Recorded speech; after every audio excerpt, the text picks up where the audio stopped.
Today, we uncover the shocking truth behind McDonald's UK. When's the last time you had a McDonald's? Maybe you had it delivered through Uber Eats or Deliveroo, only to open the bag and find cold food, a drink leaking through the box, and a straw that gave up the second you took your first sip. Or maybe you went through the drive-thru for what should have been a quick bite and ended up sitting in a messy car park for far longer than it should ever take to hand over one Big Mac. Some of us have even dared to walk into the place only to be stood behind a massive cluster of courier drivers and eventually served the leftovers for an egregious price. And then there's the part that should really worry you. Just last December, one branch was handed a hygiene rating of 0, the worst score a restaurant can get, and kept serving food right through Christmas while that rating sat there for anyone to find. So it's not just that the food's unhealthy or that the deals have gotten worse. There's now a real question over whether you can even trust the establishment's hygiene anymore. So we've researched and gone through all the latest data about McDonald's UK, and we'll expose the 13 things you must know before you take a bite of that burger again. But before we get into it, I need you to do something. Smash that hype button, because this is exactly the kind of video where hitting that hype button actually does something. That way this video reaches other people who are still hooked to that habit, and can finally find the reason to let go for good and stop feeding this product to their families. So before you carry on watching hit that hype button, it costs you nothing. It tells the algorithm that this matters, and eventually, with enough of you doing it, it tells McDonald's the exact same thing. If you think a company this size should be held to a higher standard than this, that single tap is what turns one person noticing something into thousands of people noticing it together. And let's get into it. Number 12. Wrap of the day forced onto the app. From the 14th of July 2026, one of the few deals on the McDonald's UK menu that's actually still good value disappears from the counter for good. The wrap of the day has, for a while now, let customers walk in off the street and pick up a wrap for around £2.49. After that date, the deal only exists inside the app. Walk up to the till or the self-order kiosk instead. Order the exact same wrap, and depending on which one you pick, you'll now be paying somewhere between £4.49 and £5.79 for a product made by the same person with the same ingredients, in the same kitchen. A McDonald's spokesperson confirmed the change directly and didn't try to dress it up as anything other than what it is. The only thing that's actually different is whether you're holding a phone with the right app open. This isn't really about one wrap. It's about every customer who'd rather not have an app logging their order history, their location, and their spending habits being quietly priced out of a deal, but used to be available to absolutely anyone who walked through the door, app or no app. That's not a discount for loyal customers anymore. That's a penalty for the ones who don't want to be tracked.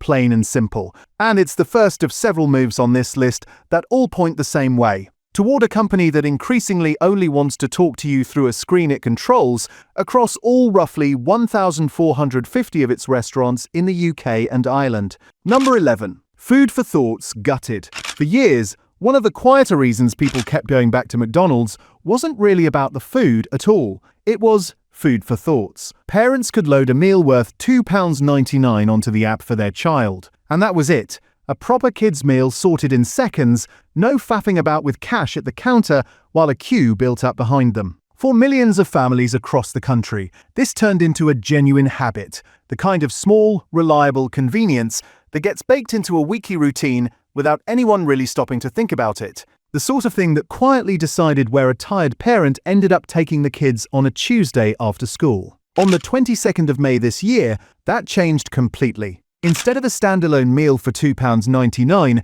customers are now offered one free item, but only once they've already spent £5 or more on the rest of their order. What used to be an affordable meal in its own right is now a reward dangled in front of you for spending more money than you might otherwise have spent. McDonald's own published terms confirm exactly how the new offer works, and there's no version of it where a family walks away having paid less than they did before. Parents who built this into every single visit have said, in their own words, online, that this was the moment they actually stopped going. Not the headlines about prices everywhere else, not anything dramatic, just this one quiet change to something they'd relied on every week for years. It's a small enough change that it never made the news on its own, which is exactly the point. Nobody holds a press conference to announce they're quietly making a kid's meal worse, and nobody needs to, because most customers won't notice until the day it actually costs them more. Number 10. Delivery failures, cold food, soaking wet drinks, and straws that don't survive the trip. Order through a delivery app,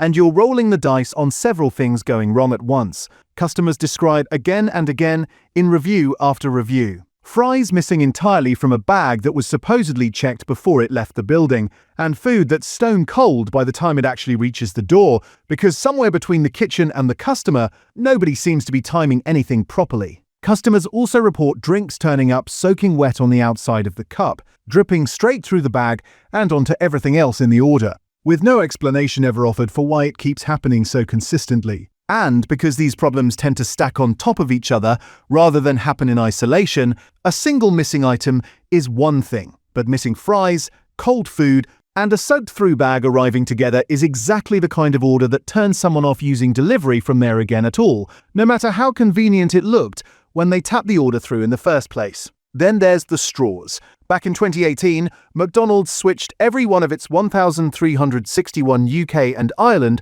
restaurants over to paper straws, as part of a push to cut down on plastic waste at a time when an estimated 8.5 billion plastic straws were being thrown away every year across the country, so getting rid of them in principle wasn't an unreasonable thing to want to do. The problem was that the straws started dissolving in milkshakes within seconds of being used, leaving customers unable to actually finish a drink before the straw fell apart in their hand. More than 42,000 people signed a petition asking for the plastic ones back, and some customers got frustrated enough to start buying the old plastic straws second-hand online instead. Reporting from the BBC and from Al Jazeera at the time uncovered something even harder to defend. Despite being marketed as the more responsible, more recyclable choice, the paper straws weren't being recycled at all. They were being burned as general waste, exactly the same as anything else thrown in a regular bin. Customers were handed a worse drink, told it was for the planet, and the planet didn't even get the benefit. Number 9. Halifax and the zero hygiene rating. On the 1st of December, 2025, environmental health officers from Calderdale Council inspected the McDonald's on Old Market in Halifax and gave it a hygiene rating of 0. On the Food Standards Agency's scale that runs from 0 to 5, meaning 0 is the worst score a UK food business can possibly receive, the reason was simple, and it wasn't a one-off oversight. There was no hot water at the sinks, which the inspecting officer noted directly. Hot water at the sinks isn't a luxury extra in a kitchen handling food for hundreds of customers a day, it's one of the most basic requirements there is. McDonald's blamed a faulty boiler. What's harder to explain away is the timeline. That 0 rating stayed on record through the whole of December and all the way through the new year, and the restaurant wasn't revisited and brought back up to 4 stars until the 19th of March 2026. That's not a quick fix. That's a restaurant trading through one of the busiest periods of the entire year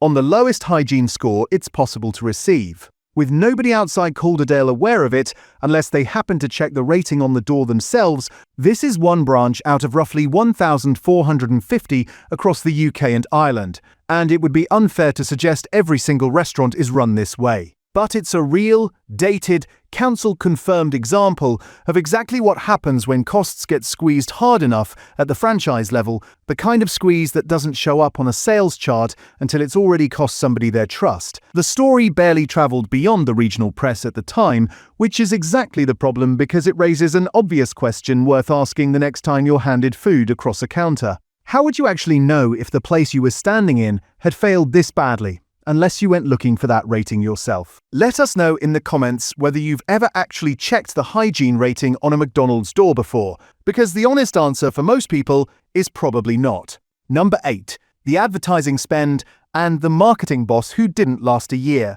In December of 2025, the Food Foundation published a report naming McDonald's the worst offender in the country for outdoor food advertising, having spent £86 million on billboards and posters across the UK in 2024 alone, a jump of 71% since 2021. That spending lines up almost exactly with new restrictions that came into force on the 5th of January this year, banning less healthy food adverts on television before 9 in the evening and banning them entirely online. When the easy channels got harder to use, the company didn't pull back. It poured more money into the channels still left open, the kind of billboards and bus stop posters that don't carry the same restrictions television and the internet now do. Around that same period, the man brought in to actually fix McDonald's UK marketing was telling the trade press, in his own words, that scale of media and budget is no longer enough to drive effectiveness, and that simply buying more advertising isn't enough anymore. That marketing boss, Ben Fox, had taken the job in January of 2025, specifically after the company's global chief executive, Chris Kempczynski, had told investors directly that the UK business needed better marketing. By April of this year, Fox was gone, having lasted barely a year in the role, with no replacement named at the time. Spending more on advertising than ever before, while the person hired to make that advertising actually work walks out the door inside 12 months, isn't the behavior of a company that's confident in its own strategy. It's the behavior of a company throwing money at a problem it hasn't actually solved, and hoping nobody asks why the person they brought in to fix it didn't stick around long enough to try. Number 7. Prices that don't stop climbing and a crown that's already gone. In July of 2022, McDonald's raised the price of its cheeseburger for the first time in 14 years, ending the famous 99 pence price point for good. The then chief executive said it himself, on record, that costs had simply become too much to keep absorbing. That single increase opened the door, and prices across the rest of the menu have climbed steadily ever since. While newer additions like the Big Arch Burger are priced and portioned as premium products, rather than as the cheap, reliable option McDonald's used to be known for, none of this happened through one bad headline or one dramatic decision. It happened gradually, one price rise and one shrinking portion at a time, which is exactly the kind of change that's almost impossible to notice while it's happening and impossible to miss once somebody lists it all out like this. And while prices crept up, the crown slipped off entirely. Back in 2023, Greggs overtook McDonald's as the United Kingdom's single most popular breakfast destination, taking 19.6% of the entire food-to-go breakfast market and knocking McDonald's off the top spot outright. That wasn't a one-off. The gap hasn't closed since, not in 2024, not in 2025, and not now. Greggs' pre-tax profit jumped more than 13% that year to a record high of close to £170 million, and the company has kept opening well over 100 new stores a year ever since. A bakery chain that started out delivering bread to mining communities in Newcastle runs close to 2,500 stores in the UK today, more than McDonald's has, and its breakfast meal deal still starts at under £3. Meanwhile, a YouGov survey published this year asked Britons which chain serves the best burger, and McDonald's came third, behind Burger King and behind Five Guys, an American family-owned chain founded in Virginia back in 1986 that didn't even open its first UK branch in London's Covent Garden. Until 2013, it's grown to around 160 UK restaurants since, and Chief Executive John Egbert recently secured £185 million in fresh financing specifically to keep expanding here, calling it, in his own words, a testament to the strength of the Five Guys brand. It's the exact kind of fast, fresh, slightly prissy arrival that didn't really exist as serious competition the last time McDonald's felt properly unchallenged on home turf. McDonald's isn't just losing ground on price anymore. It's losing the argument that it's even good at the thing it was originally built to do. And once a brand loses that argument with enough people, it's very hard to win it back with an advert. Number 6. What's actually in your food, and the number now sitting next to it on the menu. Since April of 2022, any UK food business with more than 250 employees has been legally required to display calorie counts on its menus. McDonald's falls squarely under that law, which means every item on the menu now carries a number next to it, whether the company would prefer customers to notice it or not. Order the Big Arch, the burger the company has been pushing hardest as its big new premium edition, and the number sitting next to it is $1,500 for the burger alone before a single chip or drink gets added. That number matters more than it might first appear because of what's increasingly well understood about ultra-processed food in general. Research drawing on the UK Biobank, including studies published in The Lancet and in eClinical Medicine,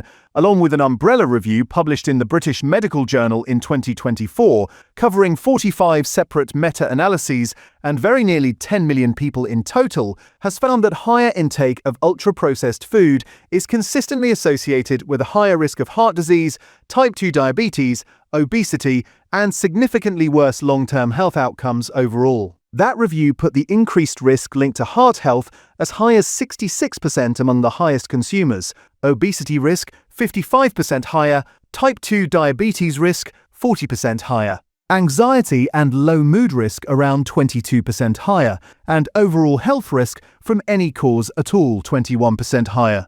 In some high-income countries, including the UK, ultra-processed food is now estimated to make up as much as 58% of what the average person eats in a day, which means a single fast food visit is rarely an isolated event. It's one piece of a much larger pattern most people are living inside, without necessarily having chosen it. That's worth sitting with for a second, because it means the conversation about a single burger is really a conversation about more than half of what a lot of people in this country eat on any given day. None of this proves any single meal will cause harm, and the researchers themselves are careful to describe these as associations rather than absolute proof. But it does mean the calorie count sitting next to the big arch isn't just a number for the curious. It's the legally required tip of a much bigger picture about what regularly eating this kind of food may do to people over years, not just over one visit. Number 5. Ice cream machines that still don't work. It's the joke that's been running for years, and it's still true, right now in the middle of summer, exactly when demand for a McFlurry is at its highest, and exactly when a broken machine is hardest to ignore. The website mcbroken.com tracks the live status of ice cream machines across thousands of McDonald's locations, including in the UK, and on a typical day, somewhere between roughly 10 and 15% of all machines on the site show up broken at any given moment, with cities including London and Manchester regularly showing up red on the map alongside everywhere else. The reason isn't simply that the machines are unreliable. Since 1956, McDonald's has used ice cream equipment supplied by the Taylor Company, under an arrangement that historically meant only Taylor-approved technicians were allowed to repair a broken machine, leaving franchise owners waiting days for an official call-out instead of being able to fix a simple fault themselves. An independent device called Kitch was even built specifically to help franchise owners diagnose those faults themselves. But McDonald's sent legal notices to franchisees in 2021, warning that using it could lead to worker injuries, and the device all but disappeared from the market not long after. In America, that started to change after the Federal Trade Commission and the Department of Justice pushed for a copyright exemption that finally let independent repair people work on the machines. That exemption only actually came through in October of 2024, more than 7 years after the broken ice cream machine had already become a fixture of internet culture. And industry reporting suggests broken machine rates there have improved modestly since. But that exemption is specifically a change to American copyright law, and there's no evidence it's done anything for the UK, where the same exclusive supply arrangement is still in place, and franchise owners still don't have the same freedom to fix their own equipment. So if you're near a McDonald's anywhere in Britain this summer, it's worth checking the map before you make the trip, because the chances are it's still showing red. Number 4. Loyalty points devalued twice in under a year. From the 17th of March this year,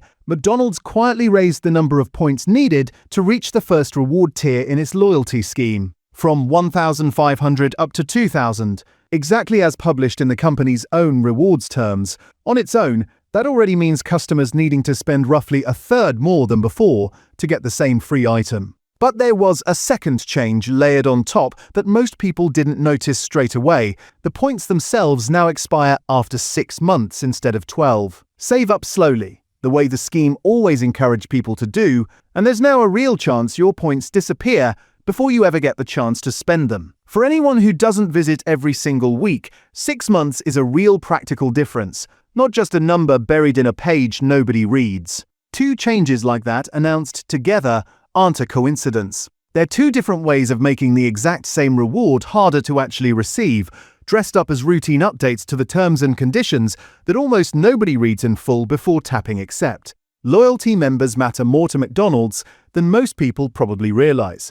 Globally, Across every market where the scheme runs, sales to loyalty members alone added up to tens of billions of pounds over the past year, which makes quietly making the UK scheme harder to use feel less like an accident and more like a deliberate trade-off. A loyalty scheme is supposed to make customers feel valued for sticking around. This one's being quietly redesigned to make that loyalty work harder for less in return. Number 3. Parking bays that exist to stop a clock and a car park nobody's cleaning. Pull up to a McDonald's drive-thru and place even a small simple order, and there's a real chance you'll be directed away from the window entirely and into a numbered parking bay to wait. Regardless of how complicated your order actually was, speed of service is one of the most closely watched numbers in the entire fast food industry. Used to compare individual restaurants against each other and to judge how franchisees themselves are performing, so a few seconds shaved off that number on a spreadsheet somewhere matters far more to head office than it does to the family actually sitting in Bay 3, waiting for their order to turn up. Fast food workers have described this publicly as a way of getting a car off the drive-thru's time sensor so the speed of service clock stops running, whether or not the food is actually ready yet, and one review of a McDonald's in Scunthorpe specifically backs up that this happens even for the smallest, most basic orders. The customer's actual experience doesn't get any faster. The number that gets reported back up the chain just ends up looking better. And once you're sat there waiting, plenty of customers describe pulling into car parks scattered with rubbish and tables left sticky and uncleared from whoever sat there before. The kind of basic upkeep that doesn't need a corporate strategy meeting to fix, just somebody actually doing it. None of that is the fault of the teenager mopping the floor at the end of a long shift. It's what happens further up the chain, when the priority is hitting a number on a dashboard rather than making sure the place is actually clean and the food's actually ready when a customer's been asked to sit and wait for it. A car park is one of the first things any customer sees, and it's one of the cheapest things in the entire business to actually keep on top of, which makes it one of the easiest things to point to and ask why nobody has. Number 2. Sources, missing items, and reviews that all say the same thing. Read through enough customer reviews and a pattern shows up that doesn't need a single named source to confirm, because it's the same complaint, written in different words, over and over again. Across every review platform that lets customers leave one, customers report asking for source and getting none at all. Or the wrong one entirely, customers report getting home, opening the bag and realizing an item they paid for simply isn't there. Of everything written about McDonald's UK across review sites, these two complaints on their own, wrong or missing source and incomplete orders, come up more often than almost anything else combined, more than the prices, more than the wait times, more than anything else on this list. There's no single scandal behind any one of these complaints, no leaked memo, no council report. It's just the accumulated weight of thousands of nearly identical reviews, describing the same small failures, often written by people who say they'll keep going back anyway, out of habit more than anything else. Number 1. Service slower than fast food should ever be. And underneath every single thing on this list sits one more complaint that ties the whole video together. For a company whose entire brand used to be built on speed, the actual experience of getting your food, however you order it, just isn't fast anymore. It's not one broken machine, or one missing sauce packet, or one cold delivery. It's the cumulative feeling of waiting longer for less at a place that built its entire reputation on being quick, and that's the thread running through every single thing we've just gone through, from the app, traps right down to the sticky tables. And yet, in August of 2024, in its own 50th anniversary report for the UK and Ireland, McDonald's announced plans to invest £1 billion and open 200 new restaurants across the country. A company that's lost the breakfast crown, devalued its own loyalty scheme twice in a year, and still hasn't fixed an ice cream machine problem that's been running for decades, is also expanding harder than it has in years.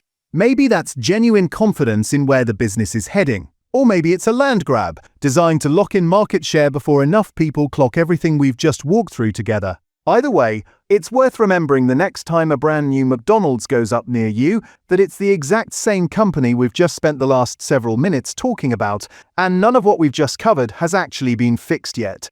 If this kind of thing matters to you, hit that hype button before you go. Because the only way a company this size actually changes is when enough people are paying attention for long enough that ignoring it ends up costing them more than fixing it would. It really is that simple. Subscribe while you're at it, because there's plenty more of this kind of digging still to come, and the only way you'll see it the moment it's out is if you're already following the channel. And leave a comment telling me what you think we should cover next, because a fair amount of what ends up on this channel started life as something a viewer flagged in the comments first. Until next time, stay sharp, stay skeptical, and protect your plate.